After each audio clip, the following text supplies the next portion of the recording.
On this episode of the Nerdiest Podcast, we're going to be diving into Avatar Aang, The Last Airbender, the new Avatar movie that just dropped on Paramount Plus, and whether or not it is actually a good follow-up to the series and if it's worth watching.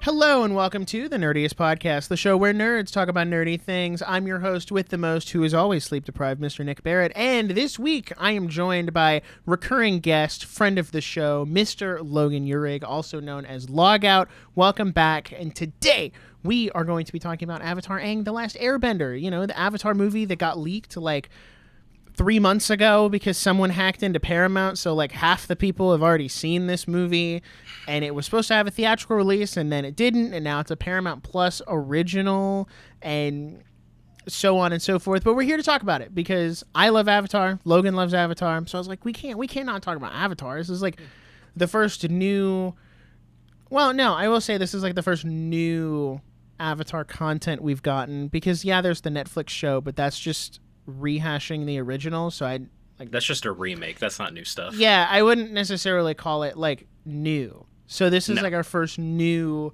Avatar content since the last Airbender. So we're just gonna jump right into it. No like weekly recap or anything this week, just because bonus episode and all that. So Logan, give me your general thoughts. What did you think of this movie? What were your expectations going in? Do you feel like that was met? The floor is yours. Well, thank you. Again, it's always a pleasure to be back. I love this show so much. So as far as general thoughts go, I'll pull an IGN and I'll give it a 7 out of 10. That's just my number score. It's got a little something for everyone. I think expectation-wise, I wanted more interactions with my favorite characters. I was just really excited to see everybody again, because I had a little background as far as when I had watched the show. I watched it back in like 2019, and I watched it like just by myself, and I was like, sure, I'd heard good things about it, and then it turned into like one of my favorite shows ever. So I was just super excited to see what they were going to do with this, because I know that they had done like comics and there had been Korra and all that. I wasn't super into Korra. I could never get into it, but I wanted to see what the gang was up to. The gang, if you will. But no, overall, I think the movie was very fun, although a tad forgettable. And also maybe the voices didn't quite match what I had wanted them to be, but that's my hottest take that I've got. Yeah, I think that's fair. I also watched Avatar back in 2019. That was the first time I watched it. Oh, wow. I borrowed the DVDs from one of my friends at school because they were like, "You still haven't seen Avatar?" And I was like, "No." And they're like, "All right, here, go watch it. You've got no excuse now," because this was back before it was like on Netflix or anything. Mm-hmm. Like it was just non-existent in any streaming sense. So I watched it. It's one of the rare shows I would give a 10 out of 10.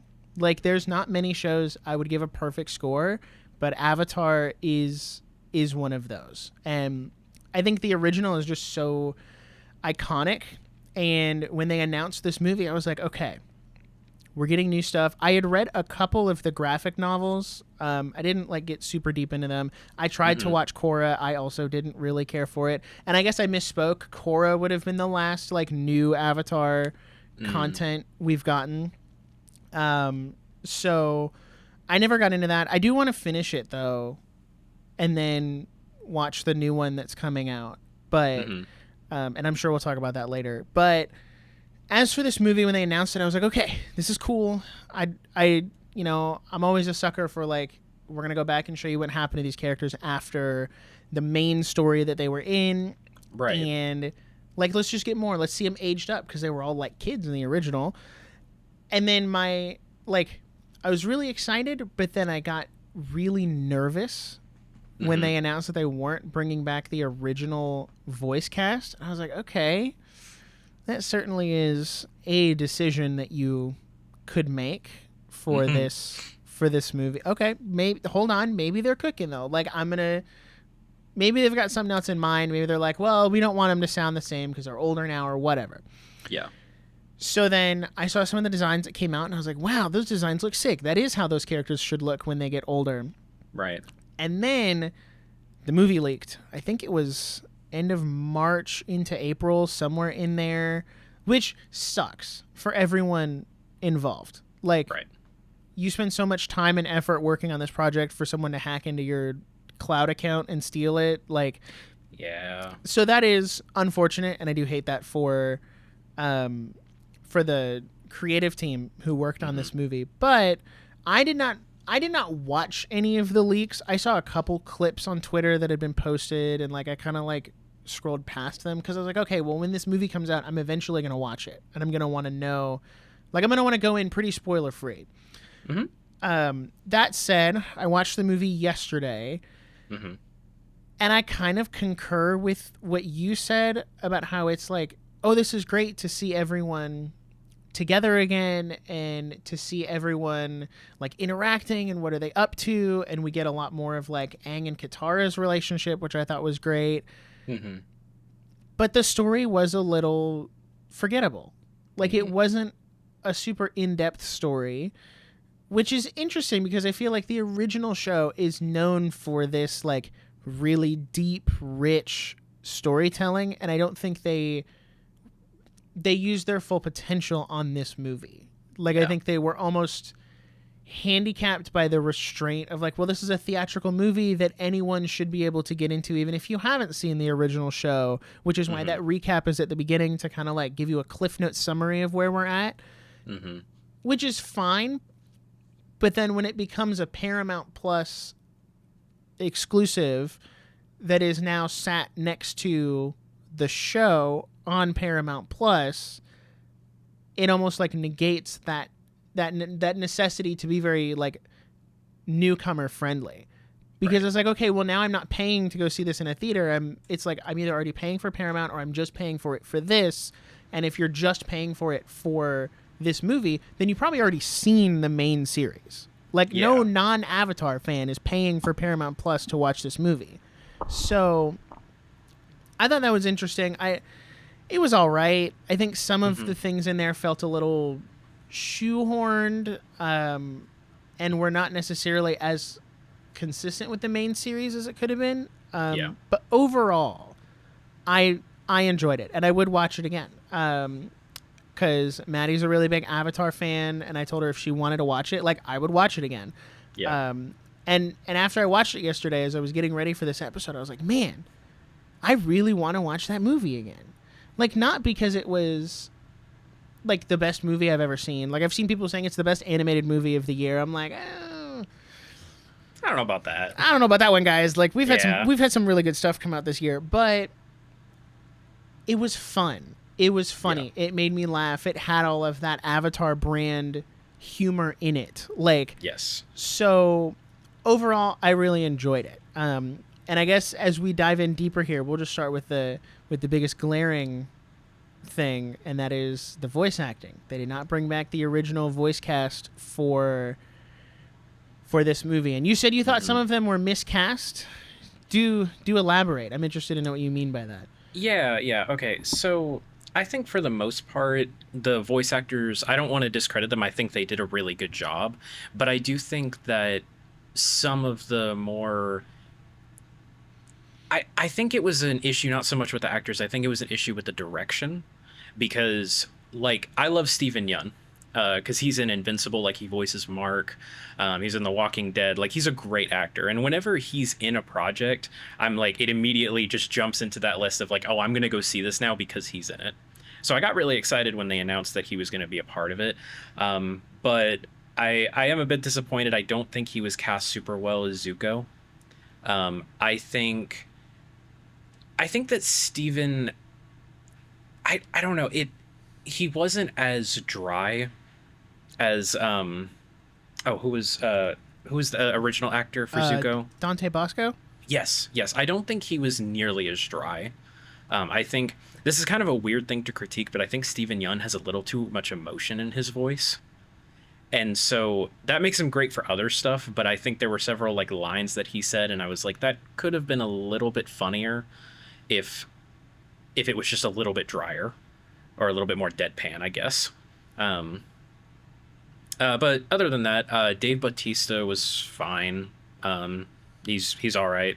Oh, that was my other thing, is that the two actors that voiced Aang and Sokka, they sounded like really similar. And if they weren't on screen when they were like saying something, I kept messing up like who they were supposed to be. And there were times like Aang's actor, he got like a little too high pitched. I'm like, you sound exactly like Sokka does. And I was like, because I could usually tell, like, you know, depending on how dumb the line is, it's like I could usually tell, but the subtitles helped me out a lot in that one. Yeah, I thought the voice acting was fine. It like took a second to get used to. Mm-hmm. I think the ones that were like the most egregious to me, and kind of like you said, this isn't to discredit any of like the voice actors who were in the movie. I think they did a good enough job with what they were given. Mm-hmm. But the hardest ones to get over for me were Sokka and Zuko, because Jack DeSena does an incredible job. Like his voice for Sokka is iconic. You hear his voice and you're like, oh, that's Sokka. Right. And it almost felt like this guy, which I'm gonna pull up the cast so we just stop calling them like this guy, this girl. Fair. But it almost felt like he was trying to do a Jack DeSena impression. Like he was trying to emulate that same voice instead of using his own voice. So I pulled up the cast just so we can be accurate in what we're saying. So Aang was voiced by Eric Nam. Dave Bautista voiced Taga, which I didn't know that was him until like we got to like towards the end of the movie where him and Aang are fighting, and I was like, why does he sound familiar? And my sister looked it up, and she was like, Dave Bautista? And I was like, Dave Bautista? What? So shout out to Avatar for their main villains always being voiced by big Hollywood celebrities. Yeah. Jessica Matten voiced Katara. Okay. Roman Zaragoza, I really hope I did not butcher that, was Sokka. Stephen Yun was Zuko. Donnie Kwan was Toph. And then D. Bradley Baker was Appa and some of the other like animal characters. So I guess they didn't entirely not bring back the original cast. Like D. Bradley Baker was there. But yeah, it was just more of like an adjustment type thing. And I think if they do more like adult gang projects going forward, which the creators seem to hint or imply that is what is in the pipeline aside from the new show. If they keep these voice actors consistent for that, I think you'll get used to it over time and it won't be as egregious, because like right now all we have to compare it to is The Last Airbender and then any of them who returned in Korra. And that's like you're comparing it to those two things when it really is its own thing. So and you know, there is a conversation to be had about like why they changed the voice actors. I'm not gonna get into that, even though I don't think their reasoning is entirely based in creating the best product, but that's just me. So, but other than like, I think the voice acting was fine. But I did say in my review, I think the not bringing back the original cast was the movie's greatest sin or like its biggest fault. But I can't even really hold that against the movie itself. You know what I mean? Yeah. I will respectfully disagree. I think that the movie's biggest sin wasn't bringing back the voice actors. I think the movie's biggest sin was not slowing down a bit. Ooh, that's a good point. Because when I was watching it, and I think this is a fairly common sentiment online, is that I thought that like the interactions were great. My only complaint is that there weren't more of them. The only real conflict that we had was when Katara and Aang, she was like, hey, we could have been like seriously hurt. She's like, you needed to like not go through with that. And Aang was like, no, it's fine. Like, don't worry about it, babe. I got it. You know? Don't worry about it, sweetheart. Not now, Kitten Whiskers. But like it was fine, but so this is another thing I want to point out is I think that this movie, it kind of gives off the vibe of a TV movie that was made for a series that we never got to see. Ooh. Because a lot of like anime and a lot of like shows like this, especially for Nickelodeon, they'll have their original run and then they'll have that bonus movie. And usually that bonus movie isn't like the best thing ever. It's just like a nice little capstone to the rest of it. And that's kind of what this felt like. It felt like there would have been a series about them rebuilding, like building, what was it, Republic City? Mm-hmm. And so it's like we would have gotten that, and then the end of the movie is going like Aang kind of realizing his trauma, and then he goes and finds the dude.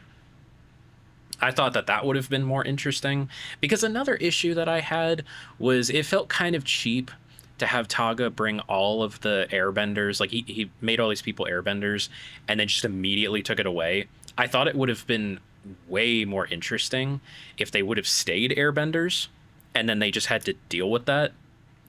And I mean, I get it from like a plot standpoint. I know why they can't, like they're confined with Korra and everything else, but I don't know. I think it would have had some interesting implications. I don't know. Would have been interesting for me. My assumption was this was explaining how we got more airbenders in Korra. Like my assumption was, oh, Aang's gonna like, you know, because that one girl from the Denied went through like a character arc, which was way too rushed. Like that was I don't know her name. I don't know if she ever like in another version of this film had a like bigger role, because it really was like she's attacking Aang at the very beginning and he saves her, and then throughout the rest of the movie she's like, but what if he's not bad? And then everyone's like, no, you're right, you're wrong. The Avatar, a good person? Get out of here. And then she saves one person and is like, I'm a good guy now. And it's like, well, that moved a little quick. Like we could have still a better love story than Twilight. Yeah, that's real. So yeah, that was rushed, but my assumption was like, oh, Aang's gonna take the staff and he is gonna use this to like make people airbenders and bring that back into the world, because that he, you know, to his point, like he is the last airbender. Yeah. Like, which I guess makes sense, because that was kind of like the whole shtick of the original show was like there's only one airbender but all these other ones, so the lone airbender has to bring balance to everything else. So that was my assumption, was how they were going to do that, but then they didn't.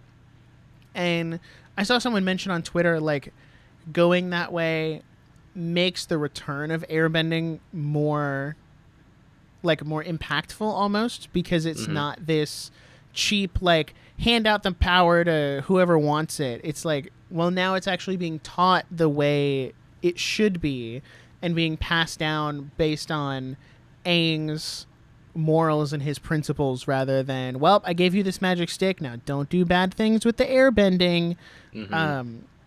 So I think I don't know, it could go either way.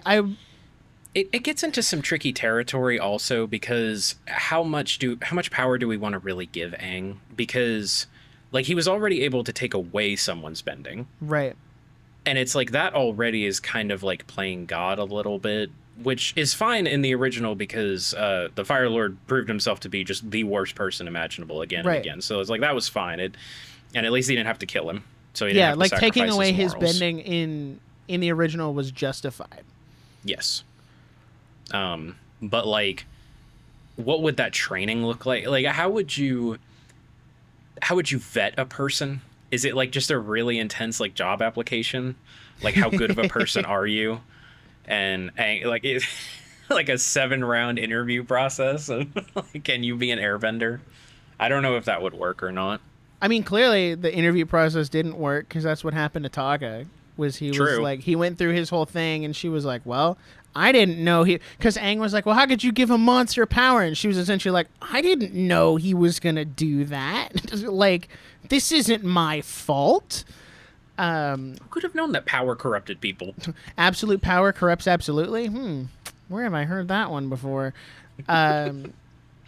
No, do you feel like the movie was too constrained by Korra? Like, do you think they could have done more if Korra didn't exist? Oh, 100%.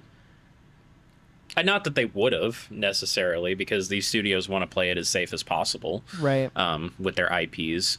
They could have done more. But also maybe I wouldn't have wanted them to, because I feel like, well, I can't say that without spoilers, but another one of my favorite shows, they did that when they came back. They killed off a character that I really cared about.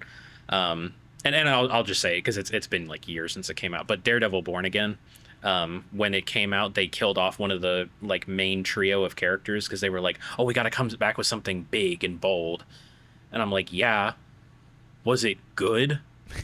No.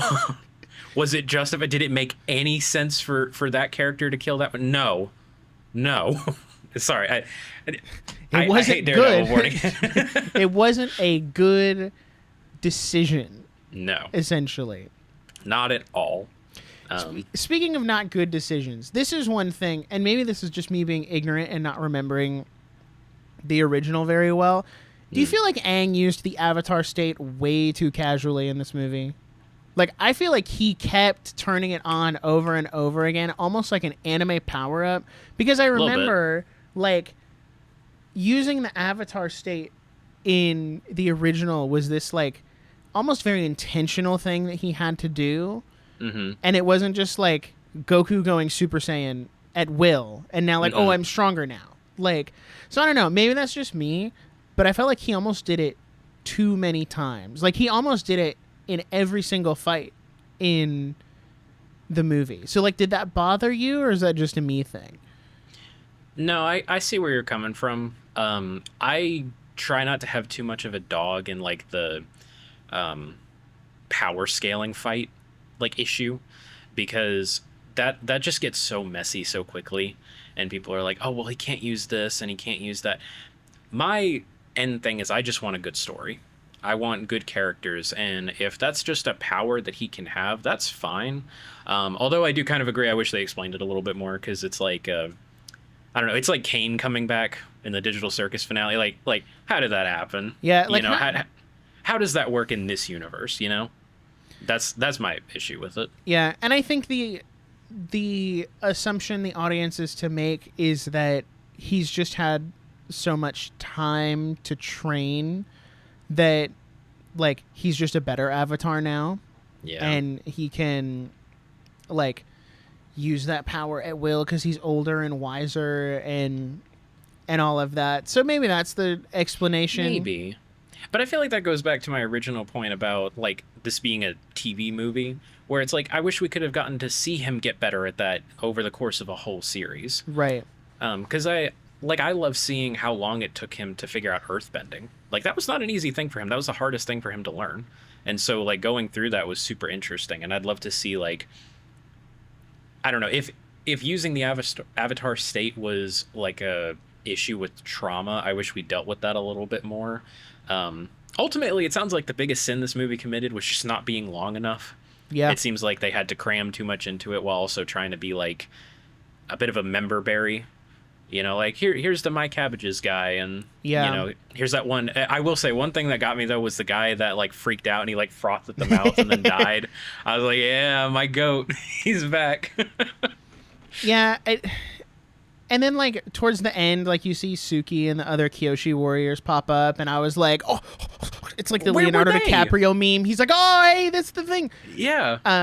Apparently, I saw something on Twitter today that was, like, the creator said that they were in, like, they had a bigger role in an original draft of the movie, but then they got cut for time. So I don't know if, like, they didn't have the budget to make the movie longer, or if they didn't have the desire to make the movie longer. But it was like, oh man, that's kind of sad, because I like her as a character, but I also like her dynamic with Sokka, like, right, and they're back and forth, and I thought that was one of the better aspects of the original.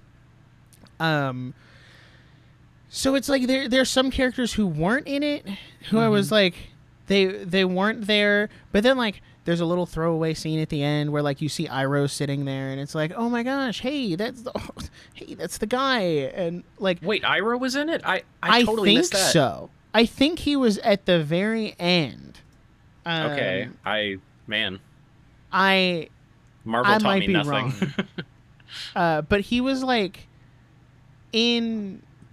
sitting somewhere talking, and maybe it wasn't him because my sister just jumped up and was like, "Oh, that's Uncle Iroh. He looks like he's having tea." And I'm like, "Oh, you're so right." So I don't know. I do think it should be longer. I almost feel like this is, to your point, this is a second movie in a trilogy, and we haven't gotten the first one. Like, I think there is room for a first, and I don't know how this all ties into like the graphic novels, because I know the graphic novels kind of take place in that like time period that we keep talking about of like, well, what happened like right after the show, but before we get to this whole like we have a whole city now. So maybe the graphic novels are canon. I don't know the canonicity of the graphic novels, but it does almost feel like there could be a prequel to this movie that fills that void, and then you do a sequel to this movie, and then you have a trilogy of like Avatar movies that are really good. And hey, this is better than the M. Night Shyamalan movie, but also the bar was on the floor for that one. So it's like, is it really better than... Yeah, I mean, I'll stick by my rating of a 7 out of 10. I couldn't put it any higher than that for sure. Because also, like, at the end of the day, I don't want to get too negative. Like, at the end of the day, this was a very fun movie, and I am just very happy to see everybody back. And it's great to see this world again, you know? Like, I feel like we don't get franchise movies as often anymore that just, like, don't completely suck, you know? Star Wars. What? Sorry, what? Marvel. What? Who said that? What? But like, it's true though. Like, I want to be able to enjoy my franchises again, and I don't want to have to like just be so worried about them. Like going back to Daredevil again, when I heard that they were making a new one, I was like, please God, like let this be good. And then I watched the first episode, and I nearly shut it off within like the first 30 minutes. I was like, this is horrendous. Like, they have butchered this beyond like anything. And it's nice that this movie didn't do that. Yeah. You know, again, the bar is low. Don't get me wrong, the bar is very low, and it's like all you really had to do was just take like a bigger step than normal to get over it. It's not anything crazy, but I am an optimist. This is the best possible outcome. Yeah, I agree. There was so much conversation going into this movie about like, oh, well, because of what they did with the voice casting, like, oh, it's gonna be woke, it's gonna suck, like, oh, Avatar's gonna blah blah blah blah blah. And I like really tried to go into it with this optimistic, like, I watched the trailer looked good, the animation looked good, which I'll swing back to that in a second. Like, I really wanted it to be good because I love Avatar. So I was like, okay, I'm going into this with an open mind. Like, sure, I'll probably have some stuff to say about the voice acting, but other than that, like, how does the movie stand on its own? And it was really good. Like, I don't know, you never know when you're like so engrossed in the online sphere and how algorithms, like, if you like a tweet that's talking positively about the movie, the algorithm's going to feed you 1,000 more tweets that are all people talking positive, and the same goes for negative. Like, so it really does depend on like what side of the internet are you on. Yeah. And I think that's why I like doing podcasts like this and like reading the comments and all of that, because you do end up pulling a mix of like people saying, well, I didn't like it because XYZ, or I did like it because XYZ. And then you're getting that more like blended, curated, how do people actually feel about it? Because I'm not sitting here saying this is like one of the greatest animated movies ever made. Like, this is not like topping my top 5, like anything like that. And I don't even think it comes close to the original, but I think that's okay. Like, I don't think it it doesn't need to be perfect. It doesn't need to be a 10 out of 10 like the original. It just needs to give us more of what we want, which was interactions with those characters that we love and seeing what they're up to post main series. And I think we did get that in abundance in this one, but with even more room for more. I left this movie thinking if they did a sequel, I would be okay with that. And I think that's great because I've seen so many movies this year where I'm like, that was awful. Never cook again. Like, just never Like make what? another movie ever again. I watched Animal Farm was not great. I was like, never make a movie ever again. Like, Low-key, I forgot that came out. If nobody ever made another movie like that, I wouldn't We'd be be a lot missing better off. much. Even like Toy Story 5, I didn't dislike that movie. Like we talked about it on the after show somewhat positively. Mm-hmm. But that was like, stop making Toy Story movies. Like, please. Like, let it be done. Let it be put to rest. The Mandalorian and Grogu. I was like, I have never hated a Star Wars movie more than that movie. And that's saying something because Really? I hate The Rise of Skywalker. But I was like, I would watch The Rise of Skywalker before Mandalorian and Grogu because at least it has some semblance of stakes and like some semblance of plot. So there's stuff like that where I'm like, these are just so like, it's so draining to watch a bad movie. Yes. And even like the Digital Circus finale wasn't like the greatest thing ever. It wasn't awful, but it like, so to watch something like this that was actually kind of good and like enjoyable and made me want to be like, yeah, I would watch that again. Yeah. I'd put it in the same category as the Super Mario Galaxy movie, which I think they both also struggle from moving way too fast in terms of pacing. Like the Mario Galaxy movie is 90 minutes of key jingling and nostalgia bait, and then you get to the end and you're like, oh, okay, well, that was credits. Cool, we're done here. But joke's on you. I'm into that. Joke's on you. I like key jingling nostalgia, which is why I think it's such an enjoyable movie for me. And I think The Last Airbender had more like story to it, but I do think they did move a little. They moved a little quick. Like the Denied gets set up in like 2 minutes, and then they're like the antagonist of the movie, and then it's like, oh well, you know, their resolution is they gotta scrub down stuff in the Earth Kingdom now. Yeah. Doesn't that? Except for this one girl who had her character arc, and she gets to go hang out with Aang because she's not a bad person. Yeah. And like that was it. And was that like a subplot in the original that I missed? Like this discrimination against the non-benders? Like I feel like that's a relatively new thing. They tried to do that a lot more in Korra. Like I remember in the first season, that was like the whole thing. It was you had like the protesters in Republic City and all that, and that totally makes sense. Like that would be a thing that would happen. But no, not from what I remember. There wasn't a whole lot of animosity. It was more just like yeah, some people are, some people aren't. It seemed more interpersonal conflict and not so much like racism. You know? Yeah, because this felt very much like, well, why would Aang want to work with a non-bender? And it's like, have you seen the feats of Sokka the Great? Like, yeah. What are you talking about? This guy's a legend. Exactly. So that kind of stuff, like, that scene specifically felt very, like, forced of, like, well, we have to set up that there are people who would question why, you know, the Avatar, like, a bender would want to associate with a non-bender. Like, yeah. But it felt weird. It felt out of place. Like, people wouldn't be asking that of Sokka specifically. Right. Like, other people, like, other randos on the street, sure. But him specifically, It didn't make a whole lot of sense. And let me know what you think of this. I may be like wildly off base because I'm not super in touch on my Avatar lore. But I was talking to Sam about this the other night, and I thought it would be really cool is if I can like remake this movie a little bit. Like if I was in charge of making this is probably what I would pitch. I don't know how exactly the timeline works, like when Aang and Katara have their first child. But I think I would make it about that. I think it would either Katara would be pregnant or she would have the baby or like right on the precipice. Like she's right about to give birth. And then I think what would be really cool is this would make Zuko like a more important character. But what if there were like a group of Fire Nation people that were like, hey, Zuko sucks. Turns out things were way better under Ozai. Like, we want to go back to that. And so they're like, well, if we want to go back to that, we got to kill the Avatar and his kids.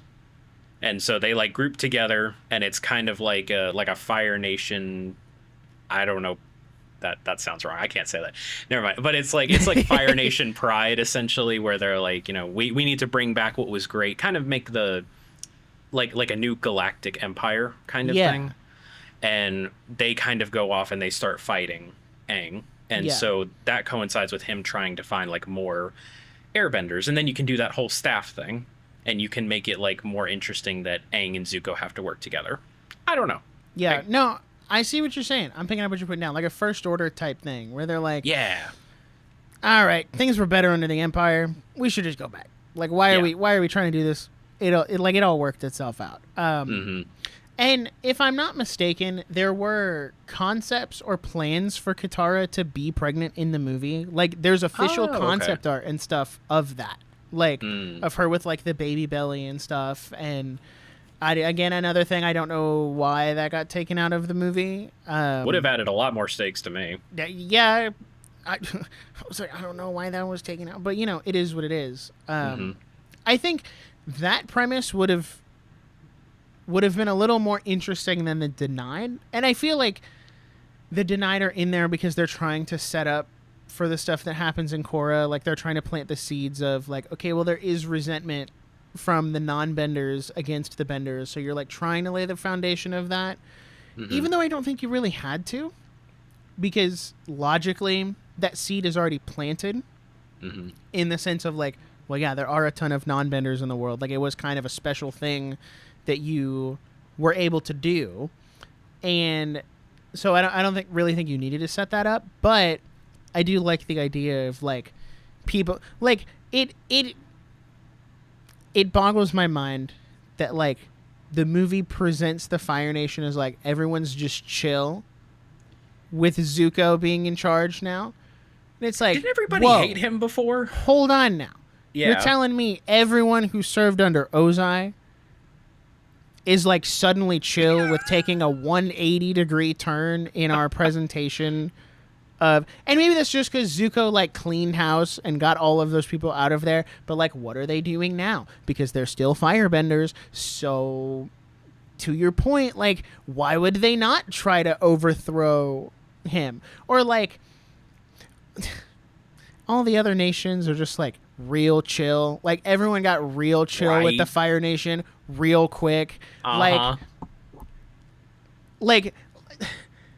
and maybe this did happen in real life, but that would be like after World War II, everybody got real chill with Germany real quick. It's like, I think that's going to take some time. Like, I think we all need to take some time and just like back up, and then we'll reevaluate how we feel in like 20, 30 years. Like, and we'll chill. So it's like, and maybe that gets covered in the graphic novel. Like, that's what I'm saying, is there's so much, they're like, I don't know. And I'm sure someone in the comments will be like, well, actually, if you read graphic novel number 72, Zuko actually had to fight all of these people, which maybe he did. I don't know. But I don't want to have to read a separate piece of media to like figure out what happens in between these two timelines. Like, I know a lot of people were mad about the EU with Star Wars, and I like, rest in peace. I get it. Like, that would really suck. But also, I don't want to have to do homework just to enjoy a franchise that originally started as a movie. And it's, I'm not saying in any way, don't misconstrue. I am not saying that it was a good idea to get rid of the EU. I'm just saying adapt the EU. You know, adapt the graphic novels. Take what's already there and make it into a new story. Don't try to, like, figure it all out. This is such a mess in, like, modern comic book and nerd culture. They try and take all of these different things, and they're like, oh, well, if you read this and then you take this and then it's like recanonized a little bit, then we have what's currently going on. And everybody just kind of slowly nods their head like, yeah, no, we know what you're talking about. No, we don't. No. I'm picking up what you're putting down. I'm getting it. Yeah. Absolutely. This makes so much sense. Yeah, and I never understood, like, and maybe maybe if this movie does well, one, maybe they'll put an eventual sequel in theaters, because that you can tell that this was supposed to be a theatrical movie because it had the letterbox on like the top and the bottom, and I was like, most streaming movies are not formatted that way because you don't have to do the ultra wide screen. Yeah. But I'm like, dude, this movie would have gone crazy hard in the theater. Like, and I think it would have made money. Like, Avatar 100% is not this niche little IP that nobody knows about, especially not for our age group.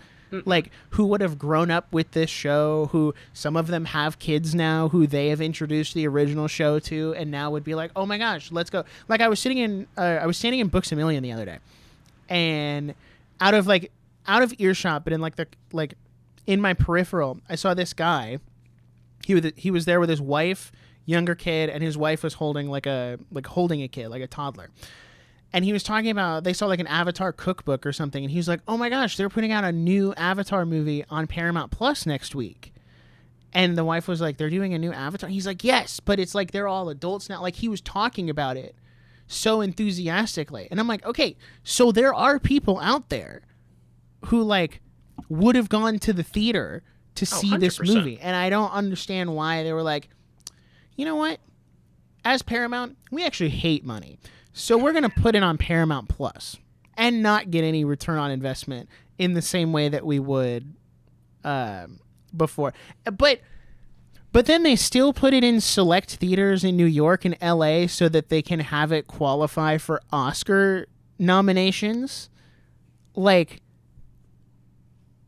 why do these companies hate us so much? I'm like I don't even know you. I could not tell you who the CEO of Paramount is. What did I do to him or her personally? Like, why do you hate me? What did I do to you? Why do you hurt me so?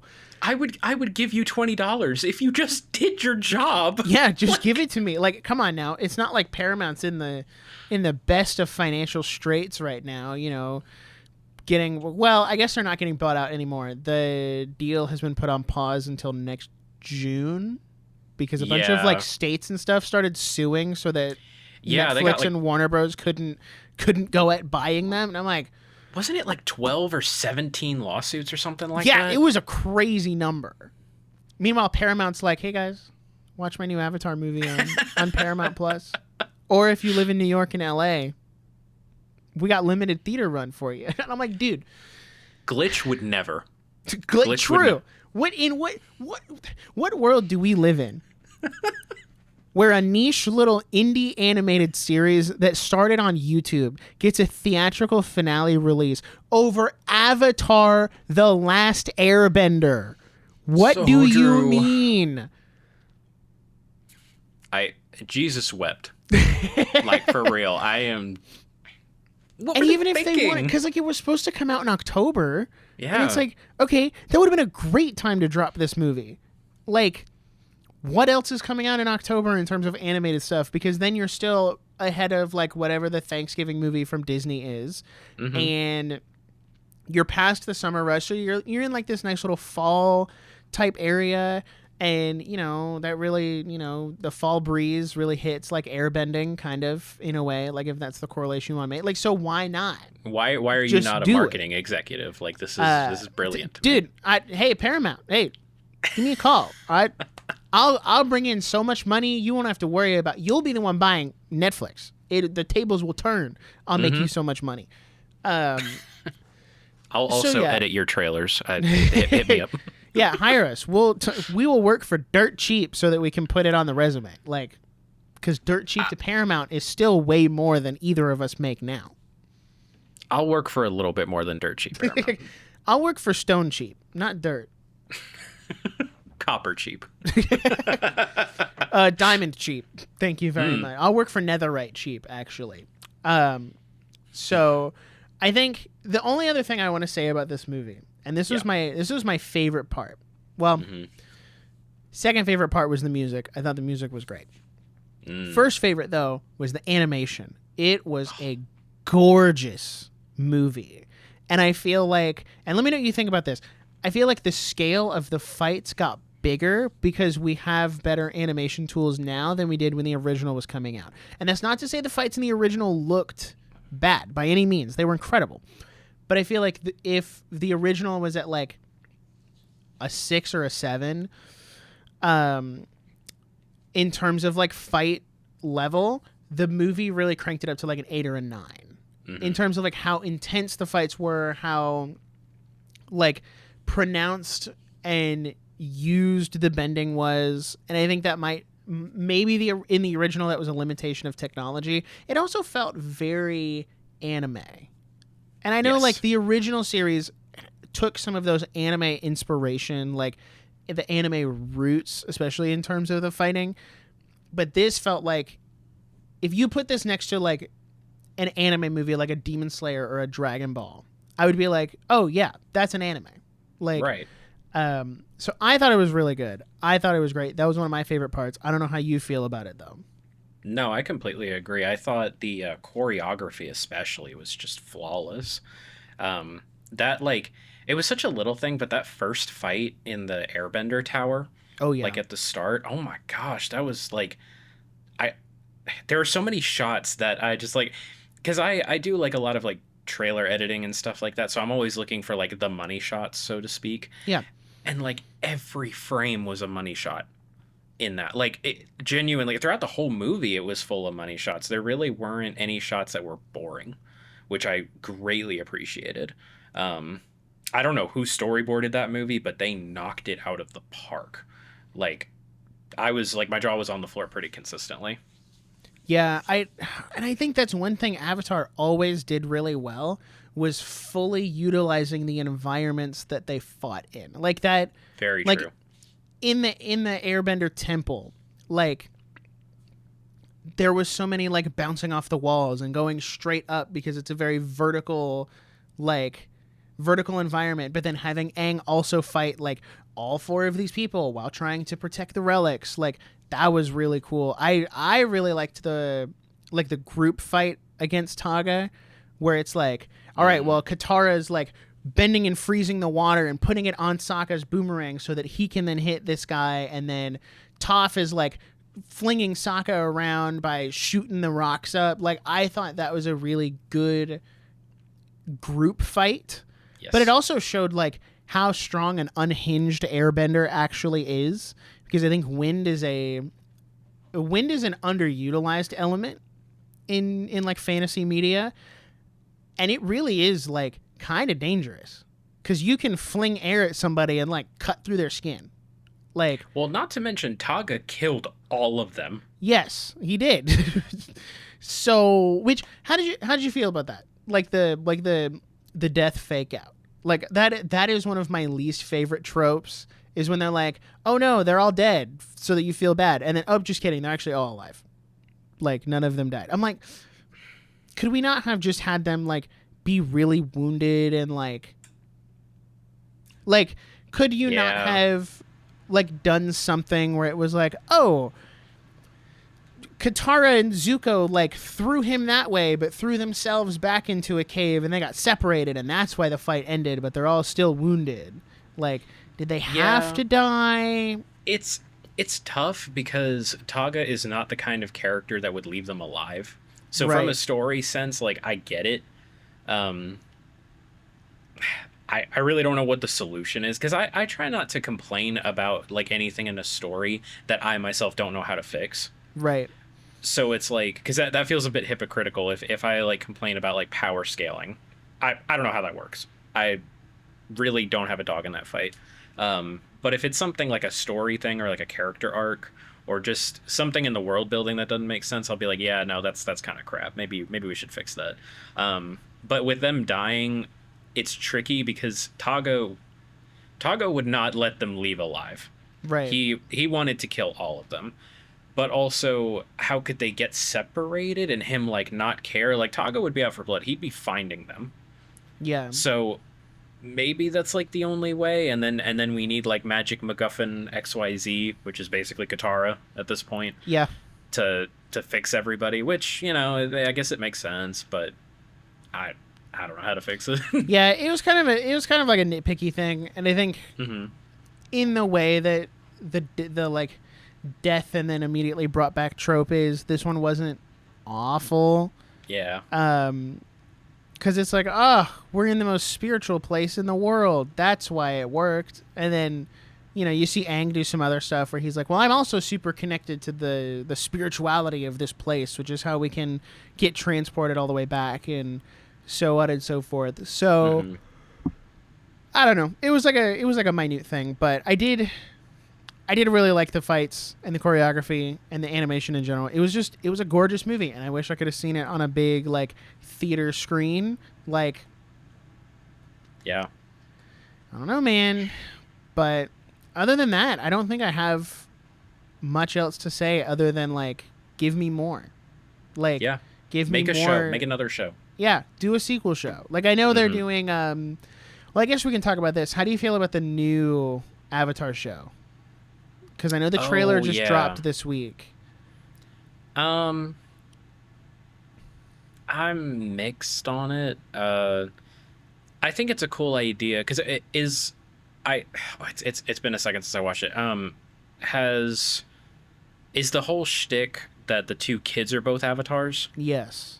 Okay. But the prevailing theory is like, only one of them is actually the Avatar, but because they were born twins, like, the in-universe assumption is that either one or both of them will be the Avatar. So it may not be... Like, I think the concept of splitting the Avatar across two people is a really interesting concept of, like, one of them gets two elements, the other gets two elements, and then they have to work together. I think it's a really neat concept. I just don't know if that's the direction they're going with it. I agree. I think as long as they don't make it boring, I'm kind of on board. I just know that based on this movie, I feel like they might not go the most interesting route, which is also, I think, why some people had really negative reactions to this movie online, because they were kind of expecting that typical Avatar subversion, where they were like I think about I think it was season 1 of the original show, Katara gives like that really rousing speech to all the prisoners on the ship, and she's like, come on, we're gonna do it. And then it's crickets. Like, everybody's like, no, that's just not how this works. And that to me was always like, oh, we're actually doing this. Like, this is for real. This is war. Like, people don't just get inspired by rousing speeches. Like, it sucks and they're gonna die. Like, that's a very real thing. And I feel like this movie lacked a little bit of that. As for the new show, it's tough to say, because I don't know who's writing it. I have faith in. Find out. Yeah, I have faith in the art department after this movie. Yeah. I don't know about the story though. I don't know, man. I watched the trailer and I was like, Not really. I'm not feeling it. Like, okay. And I'm just and I know this is unfair because Avatar set the precedent, but I'm just so tired of the Western anime art style. You know what I'm talking about? Like, My Adventures of Superman, Voltron, She-Ra, like all of those shows that look the same. Yeah, like I'm Teen Titans. I'm like, I don't want another show like that looks like do something. Like, the art style of the movie looked great. That was great because it was similar enough to the original, but also still like made them look mature, but also leaned into that like anime style a little more without like being an anime. Like, it still had its own distinction, whereas this series looks exactly like all those other shows. And I'm like, right. Listen, guys, I know in the US we're very like rinse and repeat, like quantity over quality type stuff, but can we get a new art style? Like, can we get something new? The Seven Havens has the same creators as the main series. Okay. So they're still involved. The writers are, it's Michael Dante DiMartino and then Brian. I don't know how to say his last name, but you guys know him. Yeah. And then the head writer is Sahaj Sethi, and I don't know. Let's see. I don't know if she has any other. No, she has not worked on any other Avatar media and hasn't even really worked on anything that, like, anything substantial. So the two shows that she has written for on IMDb have a 5.7 and a 6.2. So, I mean, it's not awful. Just perfectly mid. Could be worse. And even though she's the, like, written by head writer, like, that doesn't mean she's, like, in charge of the story per se. Like, I think the original creators are probably have more sway in the story. So I don't even think that's a death knell for it either. Yeah. I just watched the trailer and I was like, it's all right. The only thing it does, though, is justify Korra slander, because it's like, what happened with Korra? She caused the apocalypse. And that's the world we're in now. And everyone's like, oh, so Korra slander is justified now because because even the show is doing it. Like, even the show itself hates Korra. So I'm like, see, okay, that's interesting. That is interesting. I'll give you that. But I don't think they're going to follow through on that. I think it's going to be a reveal that Korra didn't actually cause the apocalypse. I think that they're going to double back and they're going to be like, no, actually she tried to stop it, or maybe she had like a good reason to. But to me, it feels too much like a Sirius Black in Harry Potter thing. Yeah. Where it's like everyone is against him, but it's like, actually no. Like it's a little too much. Yeah, we'll see. I'll probably watch it, like, casually. I hate that they're dropping all the episodes on day one, though. I think it's like... Oh, it's not weekly? All 26 episodes are dropping on October 9th. I'm like, really? You didn't want to split that up into, like, 12 and 12 even? Or 13 and 13? Like, yeah. You don't want to cut that in half and, like, run it weekly? Why streaming services don't run weekly shows, I will never understand. Because that's 26... That's a half year of weekly returning to your streaming service. Like, seems like free money to me. Again, Paramount, hey, call me. I'll work for stone cheap. Like, I'm here to make you money as long as you pay me. Like, let's figure it out. Like, so call me. Call my agent. My agent is me. So we'll work out a rate, and I'll give you some advice. Gosh. So yeah, unless you have anything else you want to add, I think we can wrap it up, put a bow on this sucker. I think I'm good. I just all that this movie really made me want to do was rewatch the original, which I probably will do soon enough. Hey, now, okay. So, listen to the viewer. I need you guys to gas up this episode. This episode needs to do good. You might be wondering why. Because if this episode does good, and, like, not only does the movie need to do good to show Paramount that we want more Avatar content, if this episode does good, I can then spin that back at Jackson and finally get him to watch the original show, because he still hasn't seen it.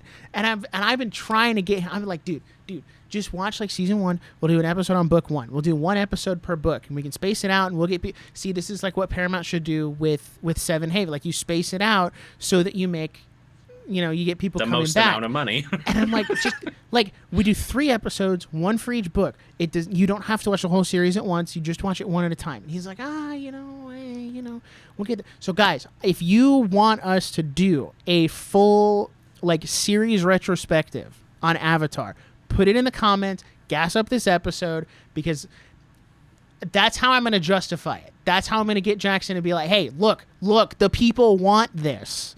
The people want us to cover Avatar. So get in there and watch it. I think Amy has seen it, but he has not. Oh, she is? Oh, okay. That's cool. I didn't know she had It's seen either it. that. I know she's seen the Clone Wars, and she finally convinced him to watch the Clone Wars. And I was like, oh, thank God. Finally. Like, I've been pushing for years, but if I don't even care who gets him in the door, just as long as someone does. So maybe we'll do a full rewatch of of Avatar, and then maybe we'll if that does well, we'll dip our feet in into the Legend of Korra, because I never finished it. I watched all of season 1, and then I watched like half of season 2, and I never finished it. Season 2 was the worst. Yeah, and I think a lot of Korra's issue was they didn't know if they were getting another season every time. So every season almost had to act like a show ender, but then they kept getting renewed for another season. And when you're on network television, if they give you another season, you're not going to say no. Like, right. You're not going to be like, actually, no, I'd like to quit my job. Right. You're just going to make it work. So I think that's part of where the issues come in, is they kept like having to one-up themselves, because season 1 is actually pretty solid. Like, season 1 is good, but then everything after that is like, So maybe we'll dip our toes into Korra. But we got to, guys, gas it up. We got to get Jackson to watch The Last Airbender, because he's never seen it. So, but with that being said, we will end our episode here. Thank you, Logan, for coming on. Always a pleasure to have you on. And of course, you very much help round out our topics, because like Jackson never would have been able to do an episode like this, but now we get to talk about it. Like, yeah. So, that being said, thank you everybody for listening. And remember, guys, I'm bad at outros. I was on fire for a little bit, and then I lost it. You can follow us on Instagram, Twitter, TikTok, all the different places. You can join our live studio audience here on YouTube. And I want to give a special shout out to Retro Plaid Guy, our OG, Not Zeke Shine, and Jessica Carnes for joining our live studio audience. You get exclusive episodes of the after show. Sorry, this month's episode of the after show was late. Scheduling is weird. Jackson went on a trip, and we didn't get to do it because we wanted to cover the Odyssey. So that'll be out soon. Don't worry, we did not forget about you. But yeah, as I said, you can follow us on all the social media platforms. Link will be down in the description. Go check out our Instagram and Twitter especially, because we're starting a new YouTube, like a short series, like a new social media series this week that I think all you physical media lovers are gonna really enjoy and gonna want to stay tuned for. So that being said, we will see you next time on the podcast, next episode. I don't want to say what we're covering because it might change. But it'll be next week. So we'll see you guys next week. And until then, peace out. Bye.